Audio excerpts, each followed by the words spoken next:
ហើយដែលខ្ញុំតែងទទួលបានសំណួរពី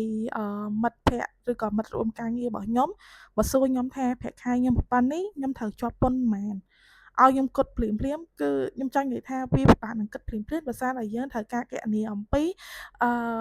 ចំណូលប្រាក់ខែរបស់គាត់នៅក្នុងខែហ្នឹងសិនថាគាត់មានអីខ្លះនៅខាងក្នុងហ្នឹងហើយយើងត្រូវដកជាមួយនឹងអតីតទានបន្ទាប់មកយើងត្រូវដកជាមួយនឹង pension fund ហើយយើងត្រូវគុណជាមួយនឹង rate ហ្នឹងហើយនៅពេលដែលយើងឃើញទឹកប្រាក់បន្ទាប់ពីគុណ rate ហ្នឹងគឺយើងត្រូវដកជាមួយនឹងអត្រាលំអៀងម្តងទៀតអញ្ចឹងវានឹងឃើញជាមួយនឹងទឹកប្រាក់របស់គាត់អញ្ចឹងវាមាន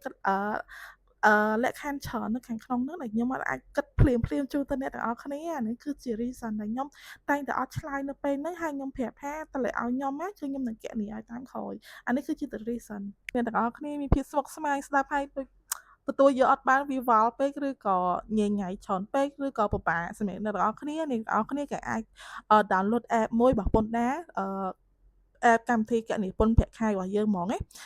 ជាកម្មវិធីដំឡើងឡើងដោយពន្ធដារអញ្ចឹងអ្នកទាំងអស់គ្នាគ្រាន់តែចូលទៅ App Store ឬក៏ Play Store ឬក៏អាច download ចេញពីកុំព្យូទ័រក៏បានដែរហើយស្វែងរកពាក្យថាកម្មវិធីគណនាពន្ធប្រាក់ខែទៅគឺយើងនឹងអាច download នៅ app មួយហ្នឹងយកមកគណនាដោយខ្លួនឯងបានដោយគ្រាន់តែទម្លាក់បញ្ចូលនៅព័ត៌មានដែលគេតម្រូវការហ្នឹងទៅគឺ done